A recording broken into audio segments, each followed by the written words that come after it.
ಕರಾವಳಿಗೆ ಹಾಗೂ ಕರಾವಳಿಯಿಂದ ಈ ಪಶ್ಚಿಮ ಘಟ್ಟಗಳಿಗೆ ಸರಕು ಸಾಮಗ್ರಿಗಳನ್ನು ಈ ಜಾನುವಾರುಗಳನ್ನು ಉಪಯೋಗಿಸಿ ತರ್ತಾಯಿದ್ರು.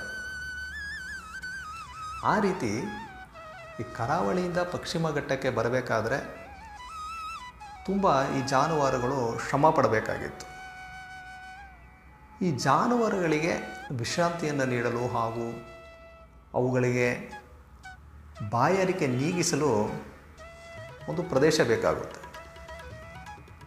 ಆ ರೀತಿ ಜಾನುವಾರುಗಳಿಗೆ ವಿಶ್ರಾಂತಿಯನ್ನು ಒದಗಿಸಲು ಈ ದಾವಣಿ ಬಯಲು ಎಂಬ ಪ್ರದೇಶವನ್ನು ಮಾಡಿ ಅಲ್ಲಿ ಜಾನುವಾರುಗಳಿಗೆ ವಿಶ್ರಾಂತಿಯನ್ನು ನೀಡಲಾಗ್ತಾಯಿತ್ತು.